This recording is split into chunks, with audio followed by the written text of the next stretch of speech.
News hub, born to fight for right. नमस्कार, news अब channel में आप सभी का स्वागत है। मैं नुज़रत आज़मी। चलिए नजर डालते हैं आज की खबरों पे। भारत के एविएशन इतिहास का एक भयानक और दुख भरा दिन। एयर इंडिया की लंदन बाउंड फ्लाइट AIC 171 सिर्फ 650 फुट की ऊंचाई पर पहुंचने के बाद में क्रैश हो गई, जिसमें 270 लोगों की जान चली गई। 150 मिनट में प्लेन ने अहमदाबाद से टेक ऑफ लिया था। कुछ ही सेकेंड्स में 600 फीट तक गया, उसके बाद में डिसेंड करने लगा। पायलट ने तुरंत मेड ए कॉल दी। इसका मतलब होता है कि फुल इमरजेंसी। ATC ने कॉन्टैक्ट किया, पर 1 मिनट के अंदर प्लेन मेधानी नगर एयरपोर्ट से 2 किलोमीटर दूर में क्रैश हो गया। फ्लाइट में टोटल 242 लोग थे, जिसमें 230 पैसेंजर, 2 पायलट्स और 10 क्रू मेंबर्स। इन्वेस्टिगेशन और डाटा रिकवरी में flight data record black box मिल गया है। जांच शुरू हो चुकी है। एविएशन मिनिस्टर राम मोहन नायडू और सेक्रेटरी समीर कुमार सिन्हा ने मीडिया को दिया है फुल ब्रीफिंग। प्लेन ने पहले Paris, Delhi, Ahmedabad route successfully पूरी किया था। क्रैश के तुरंत बाद अहमदाबाद एयरपोर्ट का रनवे बंद कर दिया गया है। अब लिमिटेड फ्लाइट्स ऑपरेट हो रही हैं। ये सिर्फ एक एविएशन दुर्घटना नहीं, 270 परिवारों का सपना टूट गया। एयरबस ने इसे लर्निंग मोमेंट फॉर इंडस्ट्री कहा, लेकिन देश के लिए ये एक गहरी चोट है। गवर्नमेंट ने मल्टीपल एजेंसीज के साथ मिलकर हाई लेवल इन्वेस्टिगेशन स्टार्ट कर दी है। क्या एयरक्राफ्ट में मैकेनिकल फॉल्ट था या कोई और टेक्निकल फेलियर? इसका जवाब अब ब्लैक बॉक्स ही देगा। इजराइल ईरान वार ने दुनिया भर में हिला दिया है मार्केट और शिपिंग लाइन को। रेड सी रूट फिर से बंद हो गया है। ईरान इजराइल के बीच बढ़ते तनाव के चलते शिप्स ने फिर से रेड सी रूट छोड़ दिया है। फ्राइट रेट्स फिर से बढ़ने के चांसेस हैं। भारत की ट्रेड पर सीधा असर पड़ रहा है। ऑयल और कंटेनर शिपमेंट्स में डिले हो रही है। इंपोर्ट एक्सपोर्ट में नुकसान होने का डर है। पेट्रोल डीजल के दाम बढ़ने की भी फुल चांसेस है। सेंसेक्स 573 पॉइंट्स गिर गया है। ईरान इजराइल वॉर की वजह से स्टॉक मार्केट में घबराहट है। इन्वेस्टर्स ने शेयर बेचने शुरू कर दिए हैं। ग्लोबल रिसेशन का सिग्नल है। ईरान ने एयर स्पेस बंद कर दिया है। ईरान की सिविल एविएशन अथॉरिटी ने सेफ्टी रीजंस के चलते देश का पूरा एयर स्पेस बंद कर दिया है। सभी फ्लाइट्स कैंसिल हैं फर्दर नोटिस के चलते। इजराइल के तेहरान पर बड़ा अटैक प्लान हुआ है। इजराइल ने कहा फाइटर जेट्स तैयार हैं और तेहरान के और भी टारगेट्स पर स्ट्राइक होंगे। आयरन डोम ने मिसाइल्स इंटरसेप्ट किए हैं तेल अवीव के ऊपर। इससे भारत की इकोनॉमी पे बड़ा झटका पड़ा है। पेट्रोल और डीजल के दाम बढ़ने के पूरे चांसेस है। रेड सी आने वाले शिपमेंट्स लेट या कैंसिल हो सकती हैं। एक्सपोर्ट इंपोर्ट बिजनेसेस और स्टॉक मार्केट में सीधा प्रभाव पड़ने वाला है।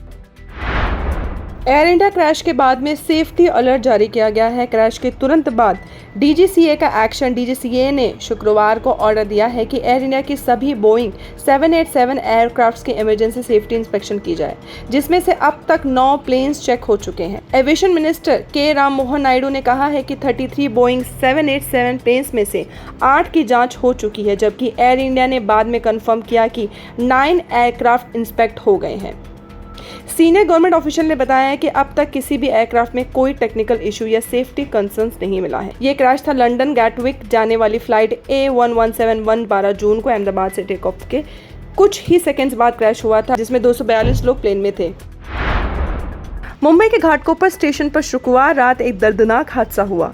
कल्याण से CSMT जा रही लोकल ट्रेन से उतरते वक्त एक यात्री का पैर फिसल गया और वह पटरी से गिर गया। यह हादसा हुआ था शाम 8:02 पर प्लेटफॉर्म नंबर 1 पर घाटकोपर स्टेशन पे। पीड़ित चलती लोकल ट्रेन से उतरने की कोशिश कर रहा था। उतरते समय संतुलन बिगड़ गया और पटरी से गिर गया। तुरंत अस्पताल ले जाया गया, लेकिन जान नहीं बच पाई। हादसे के वक्त तक शख्स की पहचान नहीं हो पाई है। कुछ दिन पहले ही 4 यात्रियों की भीड़भाड़ वाली लोकल से गिरते वक्त मौत हो गई थी। चलती लोकल से चढ़ना उतरना जानलेवा हो सकता है। कृपया प्लेटफॉर्म पर ट्रेन रुकने के बाद ही उतरें। विक्रोली ईस्ट वेस्ट को जोड़ने वाला नया फ्लाईओवर आज शाम 4 बजे खुल गया है लोगों के लिए। ये फ्लाईओवर LBS मार्ग विक्रोली ईस्ट को eastern express highway Vikhroli east से जोड़ता है। जानते हैं फ्लाईओवर की बड़ी बातें। इसकी लंबाई है 615 मीटर, चौड़ाई 12 मीटर। यातायात में राहत मिलेगी। रोजाना 30 मिनट का ट्रैवल टाइम बचेगा। वेस्टर्न साइड पर वाहनों को कंट्रोल करने के लिए बनाया गया था ये स्पेशल वे। फ्लाईओवर का निर्माण 3 चरणों में हुआ।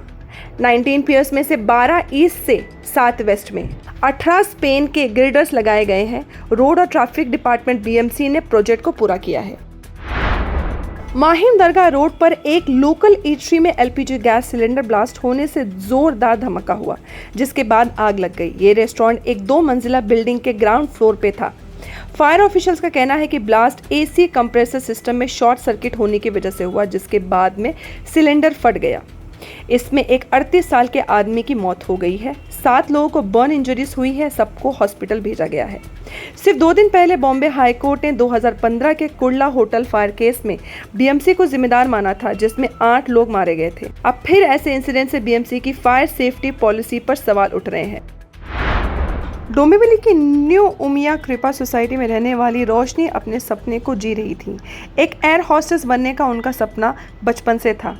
एयर इंडिया का यूनिफॉर्म पहनकर जब वो सोसाइटी से निकलती थी तो पूरा इलाका उस पर गर्व करता था। A1 177 फ्लाइट के क्रैश में रोशनी एक क्रू मेंबर थी। टेक ऑफ के तुरंत बाद अहमदाबाद में प्लेन गिर गया। जैसे ही पता चला कि रोशनी उस फ्लाइट में थी, उनके माँ बाप और भाई मुंबई एयरपोर्ट पर पहुँच गए। इंस्टाग्राम पर रोशनी के 44,000 फॉलोअर्स थे।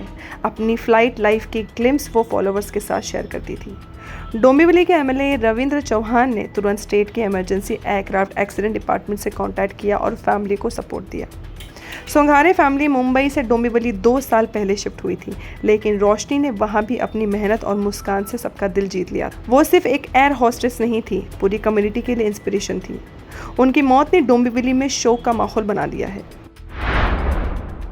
थाने ट्रैफिक विभाग द्वारा बंद पड़ी टोइंग वैन सेवा को फिर से शुरू करने पर जनता में गुस्सा दिखा। सामाजिक कार्यकर्ता ओमकार कामड़े और स्थानीय निवासियों ने टोइंग सेवा बंद करने की मांग को लेकर जोरदार प्रदर्शन किया। उन्होंने कहा कि बिना पूर्व जानकारी और अनुमति के लोगों की गाड़ियों को उठाया जा रहा है। टोइंग के नाम पर जबरदस्त वसूली हो रही है। एक तरफा चालान और कैश की मांग का आरोप लगाया। फर्जी पार्किंग उल्लंघन दिखाकर गाड़ियां उठाना सोशल मीडिया पर कई वीडियो वायरल हुए। घरों के बाहर खड़ी गाड़ियां भी उठाई जा रही हैं, जिससे आम आदमी परेशान हो रहे हैं। स्कूल व कॉलेज स्टूडेंट्स, बुजुर्ग और महिलाओं को भी किया जा रहा है परेशान। ट्रैफिक विभाग और ठेकेदारों की मिल भिगत का भी शक है। टोइंग के नाम पर जनता की जेब पर डाका डाला जा रहा है। प्रतिदिन हजारों रुपए वसूली हो रहे हैं। शहर में पार्किंग स्पेस की कमी, लेकिन नियम आम जनता पर थोपे जा रहे हैं। डीसीपी ऑफिस के बाहर पुलिस से तीखी बहस पर हुए तनाव का माहौल। टोइंग वैन सेवा जनता के हित में नहीं, ट्रैफिक पुलिस और ठेकेदार इसे कमाई का जरिया बना चुके हैं। यह सेवा बंद होनी चाहिए। वहीं जनता ने मांग की है कि टोइंग सेवा तुरंत बंद की जाए। हर वार्ड में वैध पार्किंग जोन होना चाहिए। टोइंग के लिए नियम पारदर्शी बनाए जाएं। टोइंग का ऑडिट किया जाए। कितनी गाड़ियां, कितनी वसूली, सबका हिसाब हो। न्यूज़ ऑफ टाइम आज के लिए बस इतना ही। फिर मिलेंगे नए समाचार के साथ। मैं नुज़रत आज़मी। लाइक करें, शेयर करें, सब्सक्राइब करें और अपनी राय कमेंट सेक्शन में देना ना भूलें। धन्यवाद। News Hub, born to fight for right.